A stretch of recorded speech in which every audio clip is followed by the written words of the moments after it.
guys, you're so very welcome, as per usual. And if you haven't subscribed already, please make sure to do so. I'm so glad to have you here. I'm just like tripping over my own words, but yeah. So I'm back today talking about like most cursed objects and their terrifying true stories. So it sounded like an interesting one.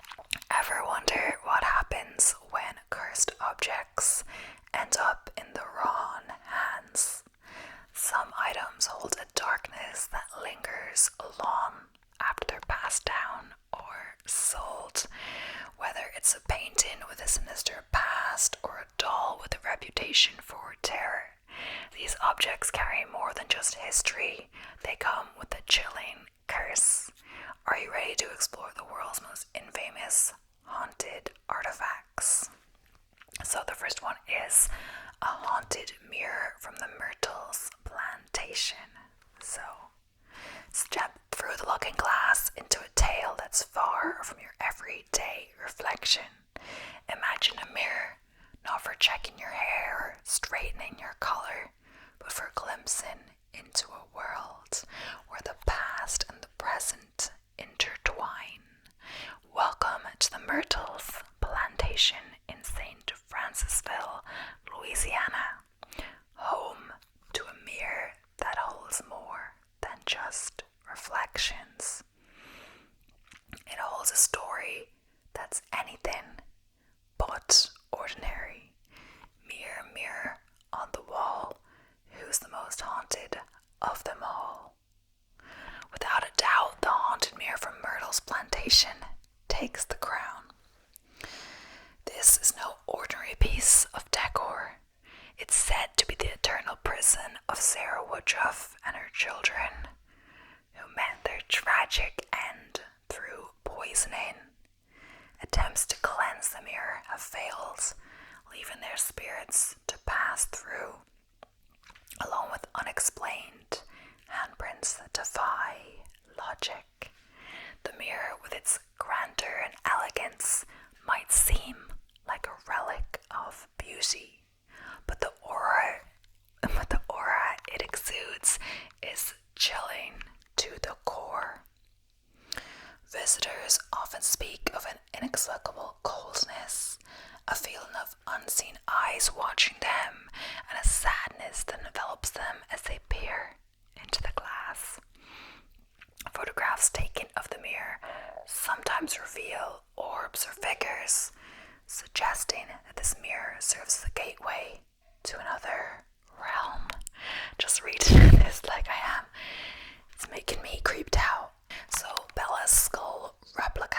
So prepare to be captivated by Bella's skull replica, a story that intertwines mystery, history, and the supernatural into a spine-chilling narrative. This replica is more than just a model. It's a symbol of one of the most haunted mysteries of the 20th century. Its journey begins with its discovery within the hollow of an old winch elm in Hagley Wood, England, in the spring of 1943. The original skull belonged to a woman who was later nicknamed Bella by the press after graffiti began to appear questioning who put Bella in the winch elm. Which elm? WYCH. The mystery of her identity and how she met her fate has puzzled historians, criminologists, and supernatural enthusiasts for decades. The skull replica serves as a tangible connection to this unsolved case, inviting speculation, investigation, and the imagination of all who come across it. Crafted with meticulous detail, Bella's skull replica is not just a macabre ornament. It's a piece that invokes the mystery and fear surrounding the unknown woman's death.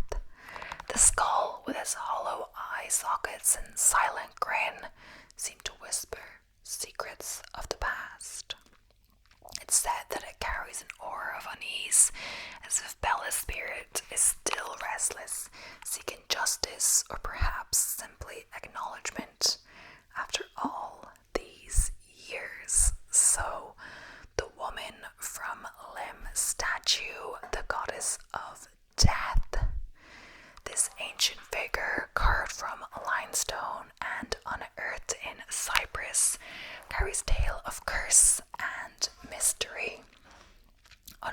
any ordinary artifact.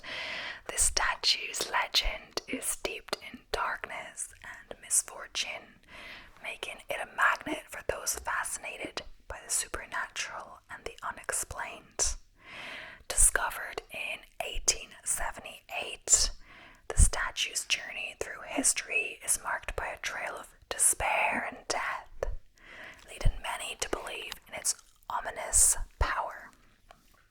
Owners of the statue have faced tragedy and loss, cementing its reputation as a cursed object.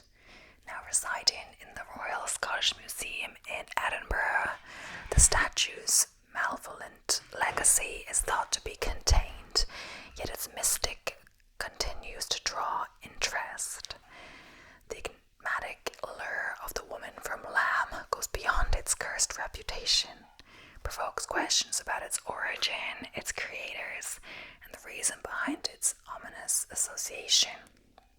This artifact is not merely a piece of history, it's a puzzle from the past, challenging us to explore the depths of human belief and the mysteries that have survived millennia. Next up is Ed Gein's cauldron.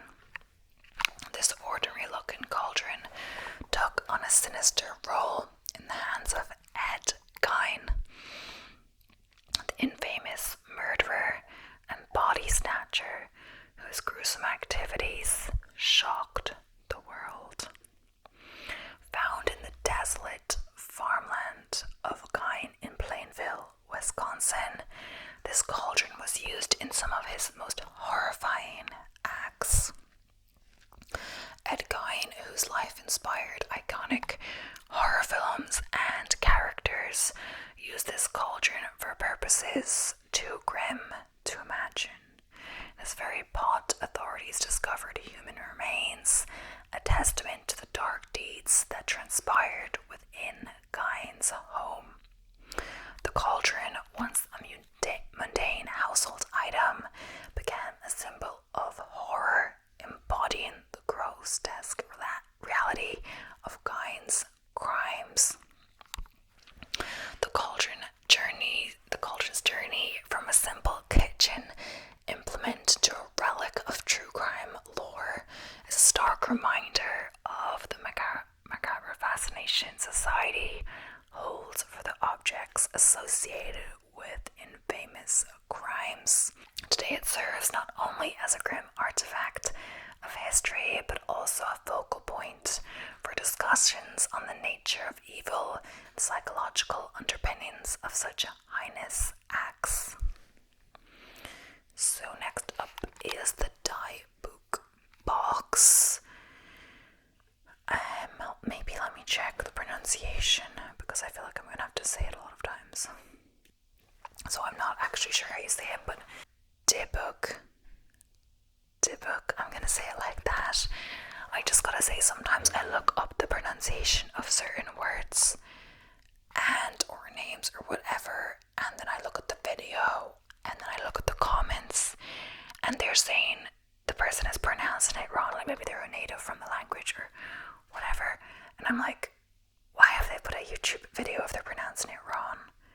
But maybe, I'm assuming they don't know that, or they're pronouncing it wrong, or it's just like they have a strong accent from a different country, so it doesn't sound like a native saying it, which would make sense, etc. But yeah, so the Dybbuk box is a mysterious and haunted artifact that has terrified those who have come into contact with it. This wine cabinet is said to be haunted by a Dybbuk, a restless, malicious spirit believed in Jewish mythology to be able to possess the living. The box gained notoriety when it was auctioned on eBay with an elaborate backstory involving its origins and the misfortunes that befell its owners. According to the story, the Dybbuk box was originally owned by a Holocaust survivor who immigrated to the United States. Its contents included 2 1920s pennies, a lock of blonde and of black-brown hair bound with a cord,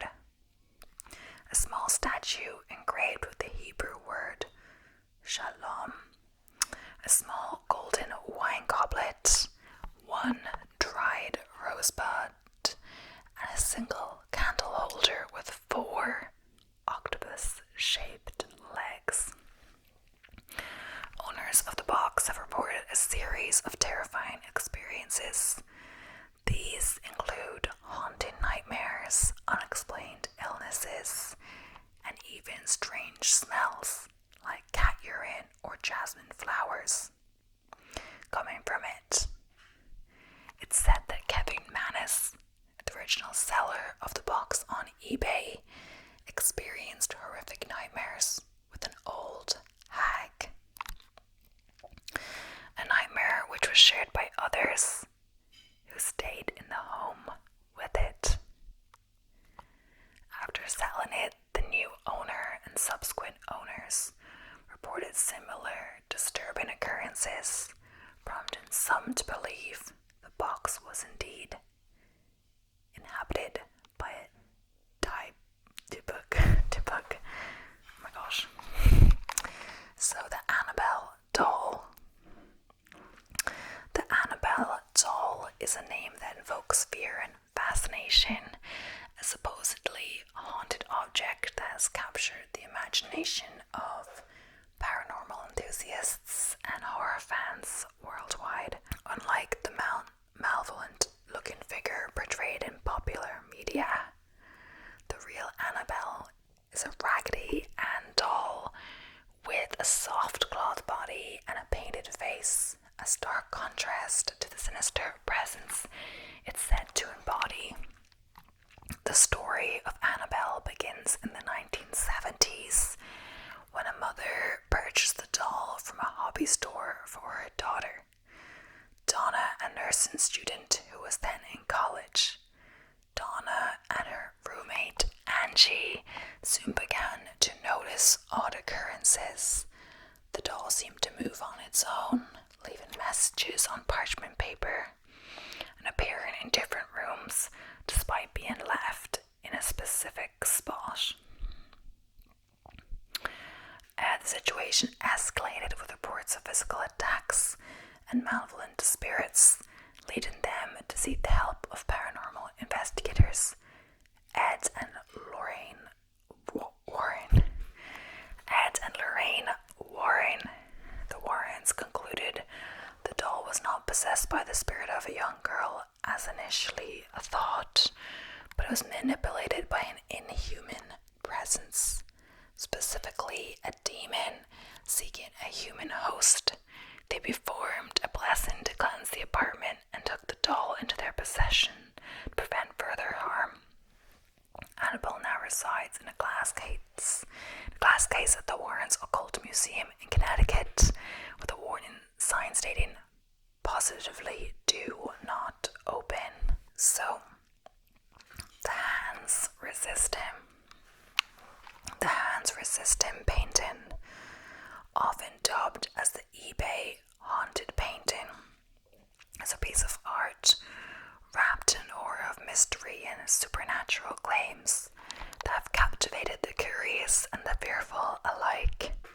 Painted by artist Bill Stoneham in 1972, depicts a young boy and a female doll standing in front of a glass panel door against which dozens of hands are pressed, as if trapped on the other side, longing for escape or entry. The unsettling imagery alone is enough to stir unease, but it's the painting's backstory and the experiences of those who have owned it that cemented its reputation as a haunted object. The painting first gained attention when it was listed for sale on eBay in 2000, with a detailed description of the paranormal phenomena its owners allegedly experienced. According to the seller, the painting was found abandoned behind an old brewery. After taking it home, the family claimed the figures in the painting moved at night, sometimes disappearing from the canvas entirely. The listing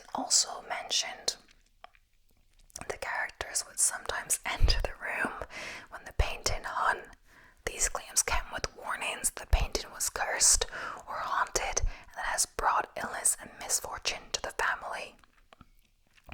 The eBay listing sparked a frenzy of interest, with viewers sharing their own experiences of feeling unexplained sensations of dread or fear when looking at images of the painting online.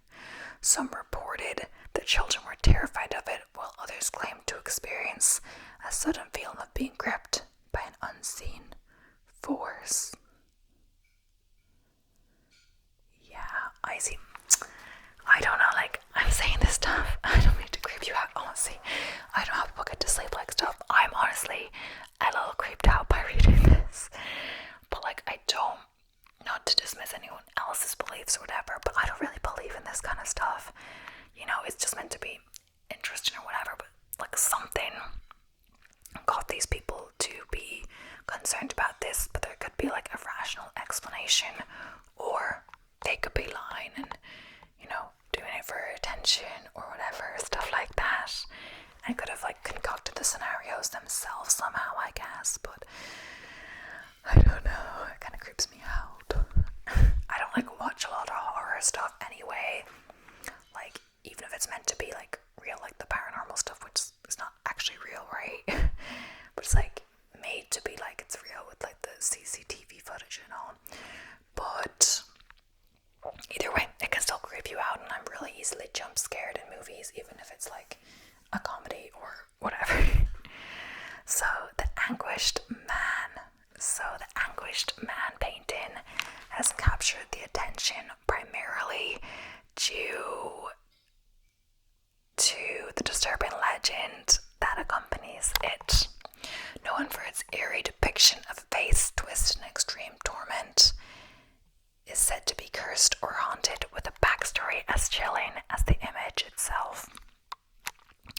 According to the story, the artist who created it mixed his blood into the painting before taking his life shortly after completing it. This macabre detail has led many to believe that the artist's tormented spirit is somehow imbued within the painting, causing a range of paranormal phenomena to occur around it. The painting came into widespread public attention when it was inherited by Sean Robinson from his grandmother. She had kept it hidden away in her attic for 25 years, claiming that the painting was evil. She recounted experiences of hearing unexplained noises and seeing a shadowy figure in her house after acquiring the painting. Despite her warnings, Robinson took the painting to his home, where he and his family reportedly began to experience similar disturbing occurrences, including strange sounds, glimpses of a shadowy figure, and the painting inexplicably falling from the walls. So creepy. So, how one mathematician turned a number evil, and you thought 13 was scary. Belphegor's prime has 31 digits, and that's 13 backwards. 2 sets of 13 zeros, and it's at its heart 666, the number of the beast. The eerie combination was popularized by author and mathematician Cliff Pickover, who is also to be credited with or blamed for the concept of vampire numbers. The curse of the stolen amethyst. So, are the misfortunes that have befallen those who possess it just coincidence? Stolen from India in the rebellion of 1857, this purple gemstone is now in the collection of the Natural History Museum in London, despite a former owner's warning. Whoever shall then open it shall first read out this warning and then do as he pleases with the jewel. My advice to him or her is to cast it into the sea. Okay. These medieval books are protected by horrifying curses. Book owners can be very protective of their libraries to fend off the unscrupulous book owners in the Middle Ages. Book owners in the Middle Ages used the only power they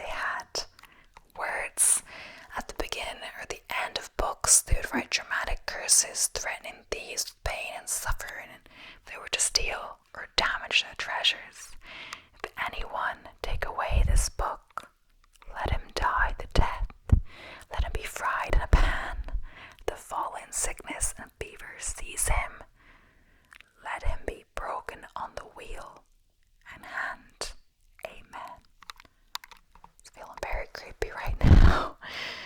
Okay. I think we did that one maybe. Why we fear white lighters. The urban legend involves Jimi Hendrix and Janis Joplin. There are all sorts of look-related legends surrounding smoking. Some people turn one cigarette upside down each new pack they buy, making it lucky. Others believe that lighting 3 or more cigarettes on the same match will bring on bad luck. Then there's the notion of using a white lighter can bring supreme misfortune. Haven't heard of that. Let's see. Robert the doll. So Robert the doll resides at the East Martello Museum in Key West, Florida. Robert Eugene Otto's grandfather bought it during a trip to Germany in 1904. Robert kept the doll until he died in 1974, and it stayed in the home with his wife until she also died 2 years later. The doll was donated to the East Martello Museum in 1994, where it became a popular attraction. It is rumored the doll makes giggling sounds, moves about, and can change its facial expressions. Museum visitors who disrespect the doll report experiencing misfortune. People have been known to write apology letters to Robert the doll, hoping to end their curse. So, Hope Diamond. The Hope Diamond has a long history from when it was first purchased in 1666 as the Tavernier Blue to when it was sold to King Louis XIV and recut and sold under the Hope name in 1839. The diamond went through several more hands before being donated to the Smithsonian Museum of Natural History in 1958. The diamond has a reputation for bringing misfortune to its owners, although these claims have yet to be proven. However, such publicity only helped to inflate the diamond's value. News about the diamond's curse has been traced back as far as 1888 to a newspaper article from New Zealand.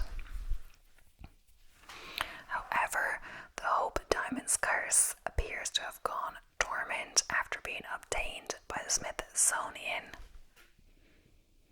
Terracotta Army. So, sites where bodies are buried are notorious as magnets for hauntings. Allegedly, the location of the Terracotta Army is one place. Approximately 6,000 to 8,000 life-size statues reside in the Terracotta Army, where it has also been said the artisans were buried with their work. While the claim cannot be proven, it is speculated that those who worked on the army and the surrounding tomb were not allowed to leave so that no one would know its location. The chamber was only officially discovered in 1974, so they did a great job considering construction began in 246 BCE. Unfortunately, the 7 farmers who first found the location fell on hard times, only fueling tales of the curse of the Terracotta Army. 3 of the 7 men died untimely deaths, while the other 4 men received nothing for the discovery. Instead, their land was bought from them and their village to make way for gift shops and tourists. So, Letta the doll. When a doll goes by Letta, short for Let Me Out, you know there's a story to tell. Letta was first discovered in an abandoned building in Wagga Wagga, Australia, in 1972 by Kerry Walton. The doll received its name because Kerry said he heard the doll utter, "Let me out," from the trunk it was contained in. Letta is a wooden doll made with human hair and is approximately 200 years old. Now famous as one of the most haunted items in Australia, Walton is still the current owner of the doll. He claims that Letta moves around the house independently, and the bottoms of the doll's feet have telltale scuff marks indicating its unnatural movement. Letta occasionally appears with its owner and has his own Instagram. So, Koi I Noor Diamond. Let me see now. Well, let's just do it. The hotly contested history of the Koi I Noor Diamond makes for quite a story.